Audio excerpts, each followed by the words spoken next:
Salut à tous, on se retrouve pour l'épisode 2757 du Zap Image. On commence aujourd'hui en ce mardi 9 janvier avec des anniversaires comme d'habitude.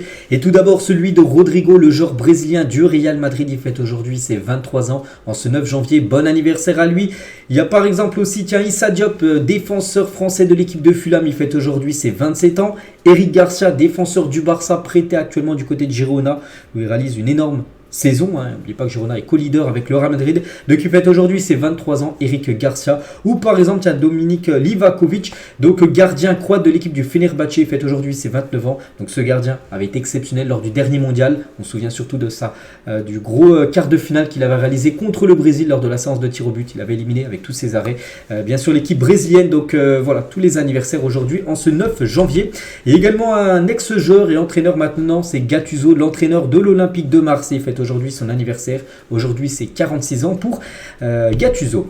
On continue, on peut voir aujourd'hui la une du journal de l'équipe en ce mardi 9 janvier et ça revient sur la disparition du légendaire Frank Beckenbauer qui est décédé hier lundi. Donc voilà, pour ceux qui ne le connaissent pas les gars, bon je pense que vous avez tous entendu au moins parler une fois de Frank Beckenbauer. Donc il est décédé hier, c'est une légende tout simplement du football. Donc le plus grand joueur de l'histoire du football allemand s'est éteint ce lundi. Donc hier, annoncent les médias outre-Rhin. Frank Beckenbauer, champion du monde en 1974, avait 78 ans et il est décédé hier. Donc il est considéré comme pour beaucoup de fans de football comme l'un des plus grands défenseurs de l'histoire du football, au même niveau que Sergio Ramos, au même niveau que Maldini, vraiment les très très grands défenseurs. Il est au même niveau tout simplement. Et cet ancien joueur, les gars, il a tout remporté, que ça soit en tant que joueur, la Coupe du Monde, en tant qu'entraîneur. Il avait été aussi entraîneur de la Mannschaft. Ils avaient gagné également la Coupe du Monde. Donc c'est exceptionnel, hein. Donc Frank Beckenbauer, légende absolue de notre sport, le football, nous a quitté. Donc champion du monde 1974 en tant que joueur, vainqueur de l'Euro 1972 en tant que joueur, champion du monde 1990 en tant que sélectionneur. Il a remporté 2 fois le Ballon d'Or pour un défenseur. On sait que c'est compliqué de remporter le Ballon d'Or. Et lui, il a remporté en tant que défenseur en 72 et en 1976. Voilà, pour montrer quand même déjà ce qu'il a pu remporter. Puis en tant que joueur, donc j'ai dit, c'est une Coupe du Monde, c'est une fois l'Euro, c'est 2 Ballons d'Or, c'est 5 fois la Bundesliga remportée, c'est 4 Coupes d'Allemagne, c'est 3 Ligues des Champions remportées, c'est une Coupe des Coupes et une Coupe intercontinentale. Bon, des coupes qui n'existent plus maintenant, les 2 coupes là. Et en tant qu'entraîneur, donc la Coupe du Monde, la Coupe de l'UEFA, Championnat de France et Championnat d'Allemagne. Donc Championnat de France, les gars, il avait remporté, ça a été coach à l'époque de l'Olympique de Marseille pendant quelques matchs. Il avait remporté la Ligue 1, donc la Division 1, on appelait ça à l'époque. Donc voilà, merci monsieur Frank Beckenbauer, légende. Donc il a été, comme je dis, il a été joueur, il a été entraîneur, il a été également président de l'équipe du Bayern Munich, où il a joué le plus longtemps dans sa carrière. Donc voilà, cette légende du football qui nous a quittés. C'est vrai qu'un an après la disparition de Pelé, c'est Frank Beckenbauer qui disparaît. Regardez cette photo qui date de 1982. Et tiens, Deschamps, les gars, a rendu hommage à Frank Beckenbauer, décédé hier, à l'âge de 78 ans, avec qui il partage la particularité d'avoir remporté la Coupe du Monde en tant que joueur et sélectionneur. Donc il a mis un petit message, bien sûr, Deschamps. Et c'est vrai que maintenant il ne reste plus que Deschamps, parce que aussi il y avait un autre joueur, je me souviens plus de son nom, un joueur brésilien, j'avais parlé il y a quelques jours aussi, où il avait remporté également la Coupe du Monde en tant que joueur, en tant que sélectionneur. Il est décédé le week-end dernier et hier c'est Frank Beckenbauer. Et maintenant il ne reste plus que Deschamps, encore vivant, on va dire, qui a gagné la Coupe du Monde en tant que joueur et en tant que sélectionneur. Donc concernant Didier. Et Nasser, le président du Paris Saint-Germain, réagit au décès de Frank Beckenbauer, vient communiquer diffusé sur le compte Twitter du PSG. Au nom du Paris Saint-Germain, je tiens à rendre hommage à cette légende de l'histoire du football qui était Frank Beckenbauer. Il restera jamais une icône d'élégance et un modèle de sportivité et d'excellence. Donc voilà ce qu'elle va dire les gars sur Frank Beckenbauer par rapport à sa disparition. Donc une légende absolue du football.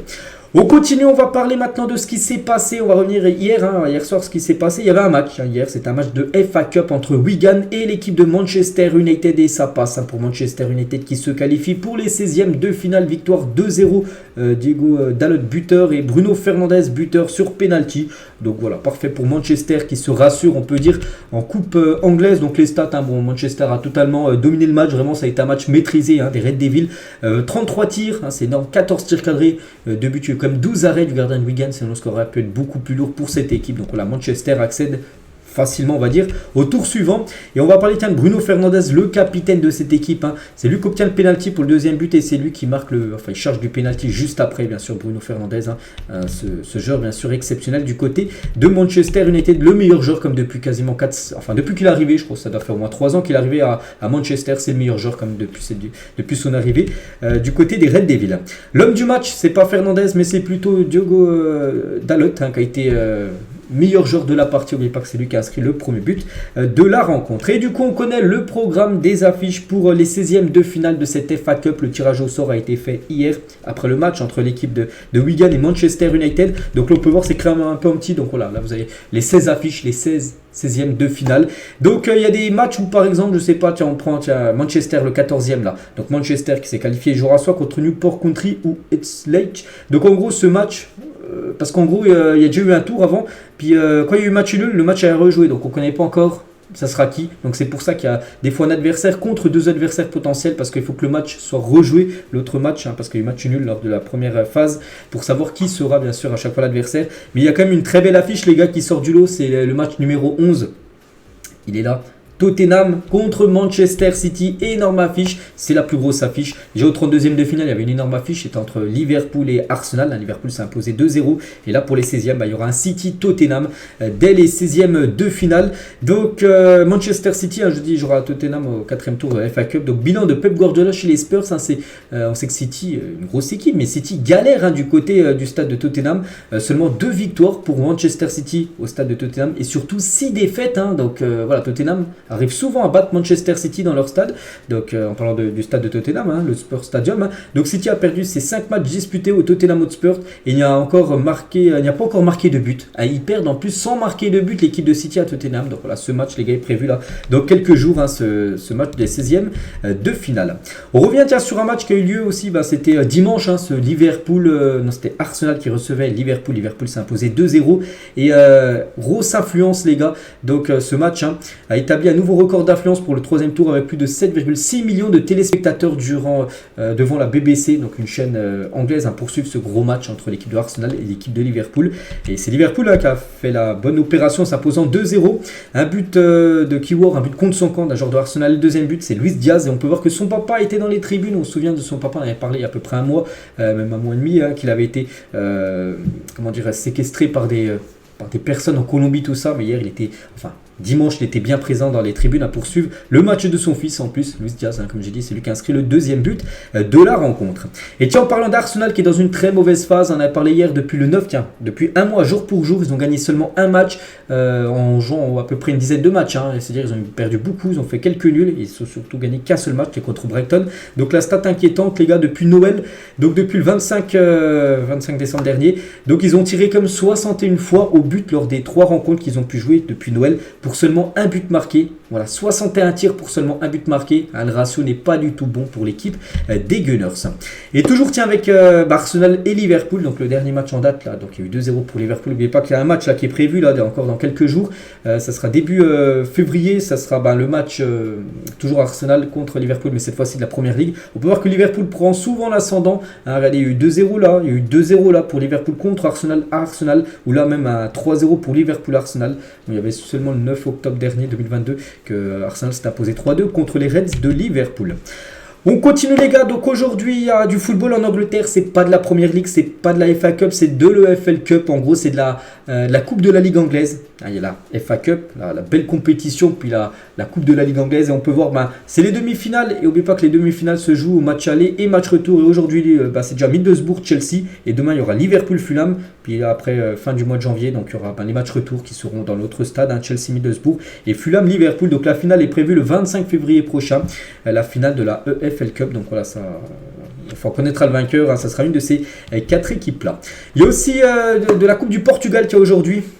Le Sporting joue contre Tondela, c'est ce soir, à 19h45, c'est le 9 janvier. Et à 21h45 ce soir, ça sera Porto qui se déplace du côté de Estoril. Donc c'est les 8e de finale, donc là il y a 2 affiches aujourd'hui. Il y a toutes ces affiches-là demain, 4 affiches demain et jeudi, il y aura 2 affiches pour clôturer ces 8e de finale de la Coupe du Portugal. Il y a aussi de la Coupe d'Italie aujourd'hui au programme avec une affiche, la Fiorentina contre Bologne, c'est les quarts de finale. Demain il y aura Lazio AS Roma, AC Milan Atalanta et jeudi ça sera la Juventus contre Frosinone. Voilà, donc Donc là, ça va se jouer sur les 2 jours, là, aujourd'hui, demain et après-demain, hein, bien sûr, les quarts du côté de l'Italie. On prend la direction aussi de l'Espagne et on va parler de la Coupe du Roi. Il y a un match qui avait été joué un peu ce week-end et du coup il avait été reporté, il avait été joué à peu près 10 minutes, puis voilà, coupure de courant, je sais pas ce qu'il y avait eu.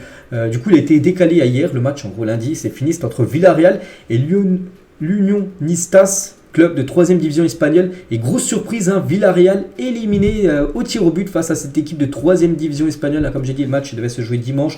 Et du coup, il s'est rejoué hier parce que il y a eu un problème, je ne sais plus trop c'était quoi. Bref, moi, je sais juste ce que je retiens, c'est que Villarreal, de Marcelino, m'a éliminé les gars contre une D3 espagnole. Donc voilà, c'est pas ouf, hein, bien sûr, pour cette équipe de Villarreal. On peut voir les statistiques, bien sûr, de la partie. Et la réaction des joueurs de l'Unionistas, déjà, qui a éliminé l'équipe de Villarreal, et quelques heures après il y avait le tirage au sort et pour les 8e de finale, ils héritent tout simplement du FC Barcelone. Donc voilà, bien sûr ils étaient très contents dans le jour même, hein. Ils éliminent Villarreal puis ils affronteront lors du prochain tour le Barça. Et concernant la grosse rencontre comme des 8e de finale, c'est le derby de Madrid, le Real Madrid contre l'Atlético Madrid. C'est une affiche des 8e de finale de la Coupe du Roi. N'oubliez pas que le Real a gagné la dernière édition. N'oubliez pas que cette confrontation, les gars, elle a lieu également demain en Super Coupe d'Espagne. Donc ça, ils vont souvent s'affronter là, le Real et l'Atlético. Donc tout d'abord, demain, on est 9, donc demain en demi-finale de Super Coupe d'Espagne en Arabie Saoudite. Donc ça sera le Real contre l'Atlético. Donc le 17, donc mercredi prochain, là dans 8 jours, ça sera le match de Coupe du Roi que j'ai parlé, là, c'est cette affiche, un Real Atlético. Puis après, il y aura le 4 février prochain avec le Real qui recevra de nouveau l'Atlético. Donc là, en l'espace de moins d'un mois, ils vont s'affronter 3 fois, hein, le Real contre les Colchoneros. N'oubliez pas que le Real Madrid n'a qu'une défaite cette saison, c'est contre l'Atlético Madrid. Ah, ça avait été à l'Atlético en début de saison. C'est la seule défaite qu'ils ont eue. N'oubliez pas que le match se jouera à l'Atlético, hein, le 8e de finale de Coupe du Roi. Donc voilà, concernant les 2 gros clubs de Madrid, hein, qui vont s'affronter beaucoup de fois lors des prochains jours. Et sinon, on peut voir toutes les autres rencontres. Voilà les 8 rencontres, hein, des 8e de finale de la Coupe du Roi. Du côté de la France, il y a aussi le tirage de la Coupe de France. Après tous les matchs qui ont été joués le week-end dernier. Donc là, c'est les 16e de finale et la grosse affiche reste Rennes contre Marseille dès les 16e de finale. Donc voilà, une grosse équipe, hein, arrêtera déjà son aventure dès les 16e de cette Coupe de France. Et c'est vrai que Marseille, les gars, va avoir un calendrier très très chargé. Regardez-moi ce calendrier qu'attend Marseille pour les 6 prochaines semaines. Donc Strasbourg ensuite, Rennes, Monaco, Lyon, Metz, le Shakhtar, Brest et le Shakhtar. Donc le Shakhtar, c'est les 16e de finale de l'Europa League. Donc Rennes, là, c'est bien sûr la Coupe de France. Puis après, c'est du championnat. Donc tu as Monaco, qui est actuellement 2 ou 3e de Ligue 1. Tu as Lyon qui revient en grande forme. Tu as Strasbourg, c'est toujours compliqué d'aller jouer contre eux. Voilà, Brest, hein, qui est une équipe, je crois, 4 ou 5e de Ligue 1. Donc voilà, Marseille là, c'est vraiment un gros mot, on peut dire, là, qui arrive pour l'équipe phocéenne. Concernant le Paris Saint-Germain, après avoir battu l'US Revel 9-0, ils héritent de l'équipe de l'US Orléans. Voilà, c'est une équipe de National. Bon, un petit National 1, donc 3e division française. Donc un tirage, on va dire, totalement à portée bien sûr du Paris Saint-Germain, donc ça sera l'US Orléans. Cette rencontre concernant Lille, hein, qui avait gagné 12-0 contre l'équipe de Golden New, là c'était dimanche après-midi, donc ils héritent du Racing Club, hein, de France, donc je crois que c'est une équipe de National 2, encore un bon tirage on peut dire pour l'équipe de Lille qui se déplacera, hein, cette fois-ci, Racing Club, je crois qu'il est une équipe vers Paris, pas loin de Paris, hein, je crois, je ne me trompe pas, donc voilà, concernant Lille, hein. Concernant Monaco, ils joueront contre l'équipe de Rodez, à Rodez, après avoir éliminé l'équipe de Lens, cette fois-ci encore un déplacement pour l'AS Monaco. Concernant l'équipe de Nice, eux se déplaceront à Bordeaux, pensionnaire de Ligue 2, en 16e de finale de Coupe de France. Concernant Toulouse, hein, l'équipe qui a gagné la dernière Coupe de France, eux ils joueront contre Rouen, une équipe de National 1. Ça sera au Rouen ce match. Donc voilà. Et Lyon, hein, par exemple, eux se déplaceront à Bergerac. Encore un bon tirage, hein, pour l'équipe de Lyon qui a hérité de c'était qui Pontarlier. Puis là, Bergerac, une équipe je crois de N2 ou N3. Donc voilà, normalement pour Lyon, il y a des chances, hein, encore d'accéder au tour suivant de cette Coupe de France. Et voici tous les autres affiches, hein, les 16 affiches des 16e de finale de la Coupe de France. Ça va se jouer la fin du mois de janvier, là c'est dans quelques jours. On continue les gars, on va parler maintenant de la CAN et des matchs de préparation et victoire du Sénégal à 0 à la dernière seconde face au Niger dans le cadre des préparatifs à la CAN 2023. Donc c'était hier, hein. Et Formose Mendy, les gars, buteur à la 90e, plus 10 minutes de temps additionnel, victoire du Sénégal 1-0. Bon, c'était un match amical, mais c'est un match bien sûr pour préparer la CAN. La CAN démarre dans quelques jours, fin de semaine. Et Sadio Mané, les gars, donc il annonce la couleur pour la CAN. On ne va pas se voiler la face. Notre objectif est de gagner la Coupe d'Afrique des Nations et de défendre notre titre. Voilà. On sait qu'il y a beaucoup d'équipes, vraiment. Elle va être très relevée, cette CAN. Il y a beaucoup d'équipes qui peuvent remporter cette CAN. Et c'est vrai que le Sénégal en fait partie bien sûr, vu que c'est quand même eux qui ont gagné la dernière édition. Et officiel, le Sénégal remplace 2 joueurs forfaits pour la CAN 2024. Donc Bamba Dieng remplacé par Alfred Gomis. Bamba Dieng et Alfred Gomis remplacent Boulaïdia et Seny Dieng. Donc voilà, concernant des joueurs qui sont forfaits, du coup, qui ne pourront pas disputer la CAN, ils ont été remplacés. Victoire de la Guinée également hier, c'est un match de préparation, ils jouent contre le Nigeria et la Guinée s'est imposée 2-0 dans ce match amical. Camara et Conté ont été les 2 buteurs et coup dur quand même pour la Guinée. Pourquoi? Parce que Guirassy a quitté le terrain sur blessure lors de cette rencontre hier. Donc grosse inquiétude à 7 jours, maintenant c'est même plus à 7 jours, là on a 5 jours du début de la compétition. Donc voilà, Guirassy, on sait son début de saison exceptionnel du côté de Stuttgart, mais il est sorti sur blessure, on ne sait pas s'il sera apte ou non pour le premier match. Est-ce qu'il est forfait pour la CAN entière? On ne sait pas. Mais voilà, s'il est sorti sur blessure lors du match hier. Ça sent pas bon bien sûr, on croise les doigts pour que ce soit disponible parce que nous on veut quand les grandes compétitions se jouent, que ce soit l'Euro, que ce soit la Copa América ou même la CAN, on espère que les meilleurs joueurs tout simplement jouent cette compète. Et côté Nigeria, donc là c'est Victor Boniface et lui il est forfait, et ça c'est un énorme coup dur. Donc il est forfait pour la CAN, annonce un média nigérian. Donc la durée de son indisponibilité est estimée à 6 semaines, c'est un énorme coup dur. N'oubliez pas que cette saison, l'attaquant du Bayer Leverkusen a marqué 16 buts et 8 passes dans 23 matchs pour Leverkusen. Même si le Nigeria a quand même une attaque exceptionnelle avec beaucoup de joueurs. Victor Boniface avec la saison qu'il était en train de faire à Leverkusen, donc il méritait totalement sa place et d'être dans le 11 de départ. Et du coup il est forfait. Et ça c'est bien sûr un gros coup dur. Lui qui avait déjà été également forfait pour la CAN U20. C'était en 2019, il avait annoncé son forfait une semaine avant le tournoi. Avec une blessure, là c'est la même chose les gars, quelques jours avant cette CAN, et il annonce également son forfait pour cette compétition. On lui envoie bien sûr beaucoup de force à Victor Boniface. Le Ghana a joué un match contre la Namibie, c'était également hier 0-0 lors de ce match de préparation. Toujours sur cette CAN les gars qu'on parle, vous avez vu les derniers jours on commence à en parler de plus en plus, vu que là ça va bientôt commencer. L'aéroport d'Abidjan habillé pour la CAN 2024. Voilà, avec pas mal de couleurs, tout ça, couleur vert et orange, couleur bien sûr du drapeau ivoirien pour éliminer tout simplement cette CAN. Et Abidjan est illuminé par le trophée de la CAN dans le ciel, c'était hier soir, parce que cette CAN les gars commence d'ici quelques jours et Sky Sport a désormais les droits sur la CAN 2024 et diffusera tous les matchs de la compétition.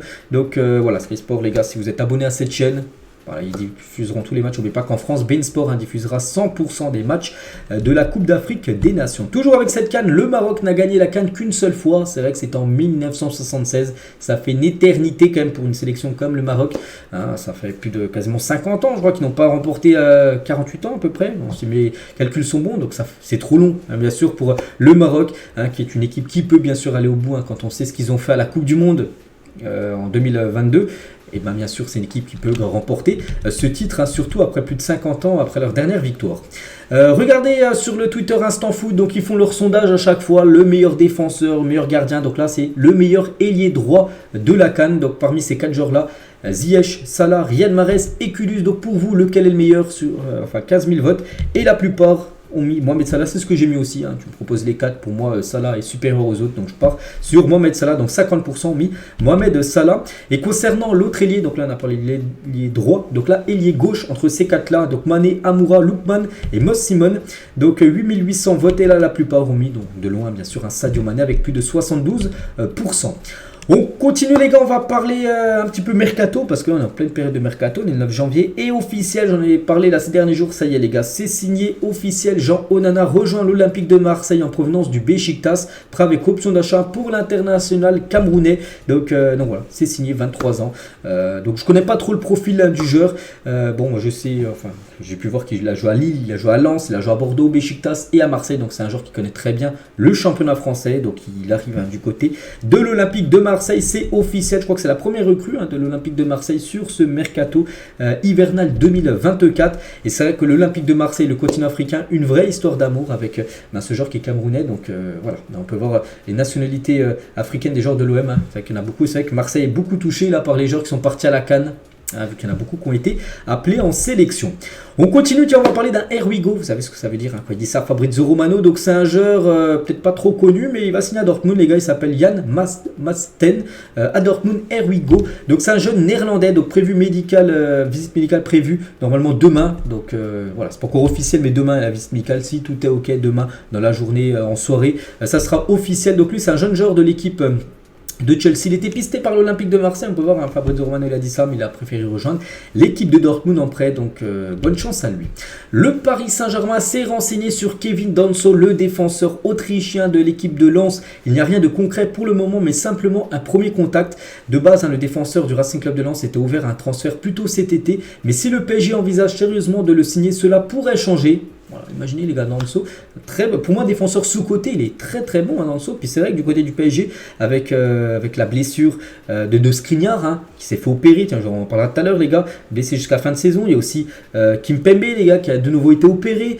Voilà, on n'est pas à l'abri encore d'une nouvelle blessure du côté du PSG. C'est pour ça que le PSG, même s'ils ont recruté Beraldo, un défenseur central, mais ils pourraient peut-être aller en chercher un deuxième. Et Danso les gars, est une option très crédible du côté du Paris Saint-Germain, donc affaire à suivre. Le PSG, toujours avec eux, rêve de Joshua Kimmich, le joueur allemand du Bayern Munich. Donc le PSG tente de convaincre le Bayern de lâcher Kimmich, donc les chances de réussite sont néanmoins extrêmement minces. Mais voilà, pour le PSG, voilà, quand le PSG a déjà signé des joueurs comme Neymar, comme Messi, le PSG peut signer bien sûr Kimmich. Luis Enrique est convaincu qu'il s'agit du joueur parfait pour compléter son effectif. La polyvalence de Kimmich est très appréciée. En privé, l'Allemand ne cache pas qu'il ne dirait pas non à une expérience à l'étranger avant la fin de sa carrière. Donc lui déjà, son contrat, il est en fin de contrat en juin 2025. Donc là, il lui reste, on va dire, 1 an et demi de contrat. Et pour l'instant, on ne le voit pas trop prolonger au Bayern. Donc ce qui veut dire, donc, il arrivera, enfin s'il venait à arriver au PSG, ce ne serait pas là cet hiver, mais plutôt l'été prochain. Mais c'est vrai que l'été prochain, il sera plus qu'à 1 an de la fin de son contrat. Et là, ça sera totalement jouable pour le PSG de s'offrir Kimmich. Donc voilà, je sais qu'il y a aussi des clubs espagnols, surtout le Barça. Le Barça a toujours eu des vues sur Kimmich. On verra, parce qu'on sait que le Barça financièrement, c'est un peu dans le rouge, alors que le PSG peut se permettre d'offrir Kimmich. Donc on verra les gars, mais c'est vrai que ce serait exceptionnel du côté de Paris d'avoir le milieu allemand. Et dans l'autre sens, parce que le PSG va essayer de faire Kimmich, parce qu'en gros le Bayern, eux, ils veulent un joueur du PSG, ils veulent Nordi Mukiele. Regardez, c'est Fabrizio Romano qui dit ça, donc s'il dit ça, c'est pas pour rien. Voilà, Mukiele veut rejoindre le Bayern, ils le veulent, et le joueur veut rejoindre le Bayern Munich, donc on verra si ça va se faire. Ce deal. Le Paris Saint-Germain toujours dit ne pas être au courant de l'existence d'un accord entre Kylian Mbappé et le Real Madrid après RMC Sport, parce que hier, souvenez-vous, j'ai dit c'était la grosse info, Foot Mercato annonçait un accord entre Mbappé et le Real Madrid, un pré-accord, et du côté du PSG, ils disent ne pas avoir été au courant de l'existence d'un accord entre Mbappé et le club espagnol, donc les dirigeants parisiens s'attendent toujours à avoir la priorité du joueur pour être les premiers tenus au courant de sa décision. C'est que voilà, le PSG, ils veulent que ça soit eux les premiers au courant quand Mbappé vraiment prendra sa décision, parce que pour eux, d'après RMC, Mbappé n'a pas encore pris sa décision, malgré ce qu'a dit Foot Mercato avant-hier, bien sûr, avec leur communiqué. Et Mbappé, les gars, d'après RMC, dévoilera sa décision concernant son avenir avant le match, avec cette date du 14 février prochain, là, dans un mois, une semaine à peu près, ce match, 14 février, c'est la Real Sociedad. En gros, Mbappé devrait prendre sa décision avant ce match-là. Donc voilà, soit rester à Paris prolongé, soit aller au Real, ou peut-être Liverpool, parce qu'il y a toujours cette équipe de Liverpool aussi qui est un candidat pour accueillir Kylian. Et Jérôme Roten, hier soir, dans son émission Roten sans flamme, est convaincu que Kylian Mbappé prendra rapidement sa décision concernant son avenir, qu'on n'attendra pas le mois de mai pour qu'il donne son avis. Mais là, vraiment, janvier, là, ça sera décidé. Il a dit tout ce que je peux savoir, c'est que la décision, il la prendra assez vite, à mon avis. Il ne la prendra pas au mois d'avril. Est-ce qu'il pourra communiquer facilement s'il part en disant, alors qu'il y aura un match contre la Real Sociedad? Cela ne serait peut-être pas intelligent de le faire comme ça, mais en tout cas, je reste persuadé que le club aura la primeur de sa décision. Donc la primeur, c'est-à-dire déjà qui donnera, enfin Mbappé dira déjà à Nasser ce qu'il va faire. Soit il reste, donc Nasser sera très content, soit il dira à Nasser, voilà, dans un bureau, hein, les deux, ils parleront que voilà, j'ai pris ma décision de quitter le club en fin de saison pour aller au Real. Voilà, le PSG sera déjà averti le premier. Et voilà, pour Roten, il dira cette décision très rapidement. Kylian Mbappé. Et à la place, vous, si vous étiez Kylian Mbappé, un joueur voilà, que tout le monde veut, hein, tous les plus grands clubs. Et qu'est-ce que vous feriez tout simplement? Je prolonge au PSG ou je rejoins le Real Madrid, hein, enfin le sondage Instant Foot, plus de 11 000 votes et la plupart ont mis je rejoins le Real Madrid, 65%. Moi j'ai mis je prolonge au PSG. Parce que moi je vous cache pas, je préfère qu'il reste au Paris Saint-Germain, bien sûr Kylian Mbappé, mais bon, moi je vous cache pas, je le vois partir, mais si j'étais à sa place, je resterais. Pourquoi? Pour essayer de gagner la Ligue des Champions, parce que c'est vrai qu'elle aurait plus de saveur de gagner une Ligue des Champions au PSG qu'au Real Madrid. Le Real Madrid, s'il venait à gagner la Ligue des Champions, ce serait la 15e du club, ok. Mais au PSG, ce serait la première. Donc il restera gravé à jamais dans l'histoire du Paris Saint-Germain, bien sûr. Donc voilà, je me dis ça par rapport à Mbappé. Bon, après, peut-être qu'il ne pense pas du tout comme moi. On verra ce qu'il va décider. Mais moi, je vous dis, hein, je sens son départ là, en fin de saison pour rejoindre l'équipe espagnole. Toujours, tiens, avec Kylian, il a marqué un triplé avant-hier, hein, contre l'US Revel. Et il a ramené le ballon chez lui. Hein, c'est pas le premier, hein, qui ramène bien sûr un ballon d'un triplé signé par tous ses collègues du côté du PSG. Donc nouveau ballon dans son armoire à trophée des ballons des triplés. Donc il en a déjà beaucoup, bien sûr, Kylian. Et toujours, tiens, sur ce US Revel PSG, donc la rencontre de Coupe de France Revel PSG a rassemblé en moyenne 484 000 téléspectateurs sur Beansport avec un pic à plus de 624 000. Hein, c'est énorme les gars, surtout Beansport, c'est payant tout ça. Grosse audience, hein, pour le match. Hein, c'est vrai que c'était le petit pousset contre le PSG. On voulait voir ce que ça allait donner. Bon, ça a donné un match à sens unique, bien sûr. Hein. Donc imaginez ce que d'être un joueur de R1 habituellement et d'être vu par plus de 600 000 personnes pour un match de gala face au PSG. Hein. Bien sûr, c'est incroyable, qui sont vus des fois, bon, même pas à la télé, parce que leur match n'est même pas diffusé à la télé, mais devant peut-être 100 personnes, hein, en public. Puis là, il y avait plus de 600 000 personnes à la télé qui les ont regardés jouer contre l'équipe parisienne. Et Luis Enrique, donc le coach du PSG, Nicolas Guinet, donc le coach de l'US Revel, ont échangé en espagnol parce qu'il est d'origine espagnole, hein, Nicolas Guinet. Hein. Il a dit: Guinet, je suis un grand fan de toi, en parlant de Luis Enrique. J'étais là lors de la remontada. Il était dans le stade au Camp Nou lors de la remontada 6-1 du Barça contre le PSG, parce que lors de cette remontada, c'était Luis Enrique qui était le coach du FC Barcelone. On continue, tiens, on va parler d'une info transfert et ça fait plaisir parce qu'il revient en Ligue 1. C'est Mohamed Ali Chaud, fait son retour en Ligue 1 et s'engage avec l'OGC Nice et c'est officiel. Ça a été fait très rapidement, c'est que ces derniers jours, je n'ai même pas parlé de rumeurs concernant ce joueur. Des fois, il y a des transferts, les gars, ça se fait en l'espace 24 heures et des fois, ça prend des années. Hein. Je pense de lui d'Mbappé. Donc lui, les gars, ça s'est fait en quelques heures. Donc ancien joueur d'Angers, il avait quitté Angers pour rejoindre la Real Sociedad où il a passé 2 saisons et du coup, il revient en France en Ligue 1 du côté de Nice. Donc le montant du transfert s'élève à 12 millions d'euros, bonus compris. Pour Mohamed Ali Chaud.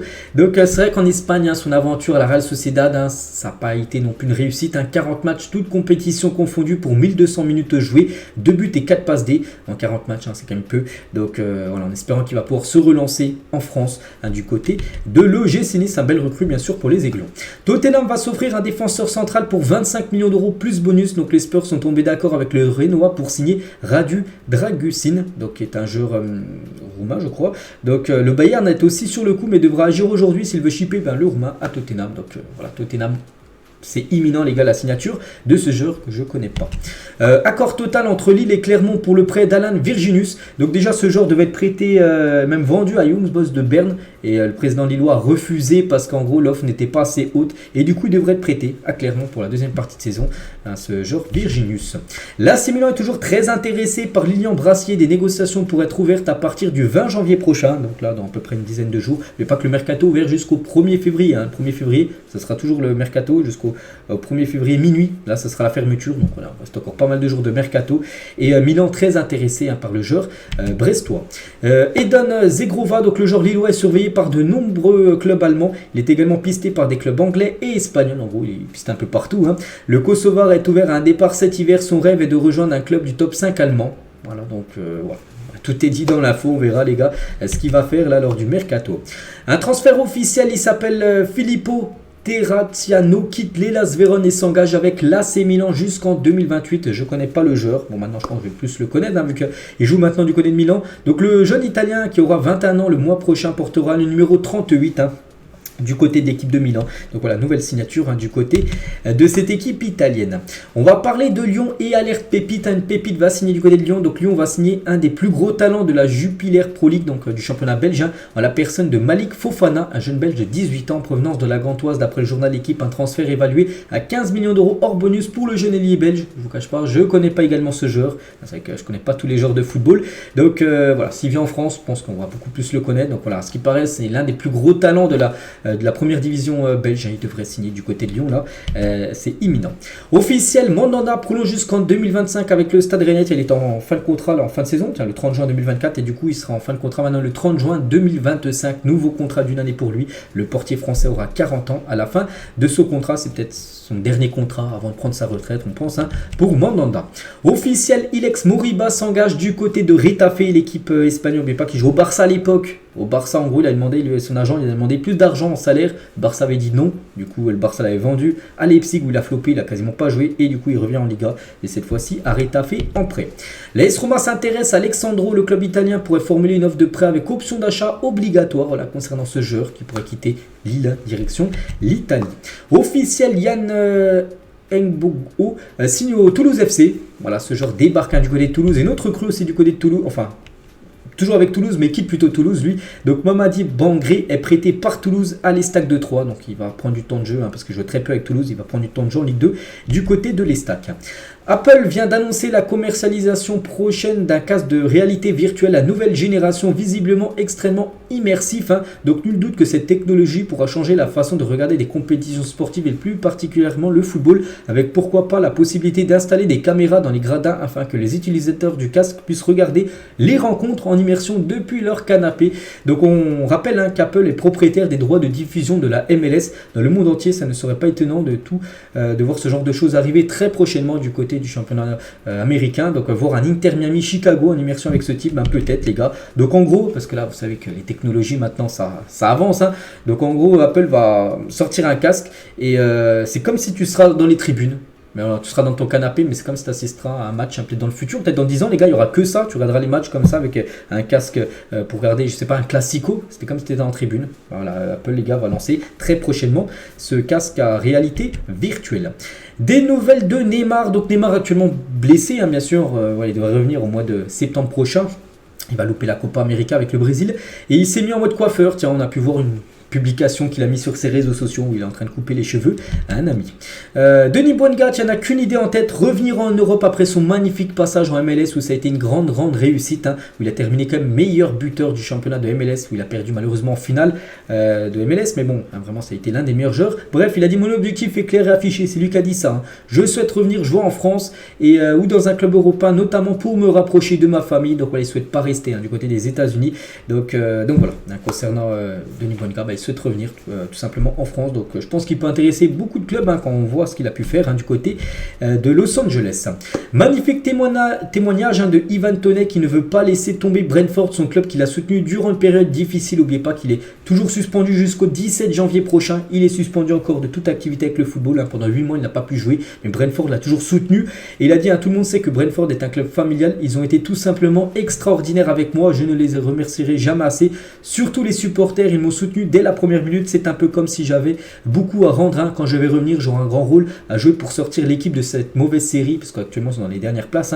Je suis impatient de pouvoir revenir et aider mes coéquipiers. Donc il a été suspendu de 8 mois du football à cause de paris illicites. Il a fait des paris sportifs, il n'avait pas le droit, tout ça. 8 mois, il n'a pas pu jouer. Là, il va revenir, j'ai dit le 17 janvier, c'est la fin de sa suspension. Et vraiment, il veut tout casser avec Brentford pour rendre l'appareil, on peut dire, parce qu'il a été beaucoup soutenu par les supporters pendant cette période compliquée pour lui. On va parler de Milan Skriniar, qui s'est fait opérer, opération avec succès. Regardez ce que j'ai pu mettre sur Twitter. J'ai l'impression quand tu joues au PSG, tu es obligé d'être opéré, c'est fou. On lui souhaite bien sûr un bon rétablissement, mais c'est vrai, tous les joueurs qui ont été opérés du côté du PSG, c'est fou. Donc il y a Skriniar, il y a Kimpembe, j'ai vu une photo de lui il y a quelques jours, il y a eu Nuno Mendes cette saison. Dans le passé, il y a eu Neymar, il y a eu tellement de joueurs, les gars. Donc voilà, Skriniar, première opération pour lui et de sa vie, c'est une opération du côté du Paris Saint-Germain. Flashé à 36,35 km à l'heure, le Brestois Mathias Pereira Lage est le joueur qui a été flashé le plus vite cette saison en Ligue 1, même plus rapide que par exemple Kylian Mbappé ou peu importe le joueur. C'est lui, le joueur qui a couru le plus vite, qui a été flashé le plus rapide sur cette saison de Ligue 1. Le logo de la Ligue Europa va encore changer la saison prochaine. Donc le logo de gauche, c'est le logo actuel. Et le logo de droite, ça sera le nouveau logo. Bon, qui change un petit peu. On peut voir, au lieu que ça soit arrondi, ça sera un petit peu moins arrondi, on peut dire. Donc voilà, le nouveau logo, bon, qui change un petit peu. Officiel, Jérôme Brissard sera au sifflet du match opposant le PSG au Racing Club de Lens ce dimanche soir. C'est que dimanche, les gars, 20h45, Lens reçoit le Paris Saint-Germain. Gros choc, hein. N'oubliez pas que le PSG, je crois que ça fait 2 ou 3 années d'affilée qu'ils n'ont pas gagné à Lens dans leur stade. Donc voilà, c'est un gros match. Donc ça sera Jérôme Brissard qui sera au sifflet. Et c'est officiel. Et sinon, on peut voir tous les autres arbitres. Et ils arbitreront quelle rencontre. Je sais pas, tiens, je prends au pif. Monaco-Reims, ça sera François Le Texier qui sera au sifflet de cette rencontre.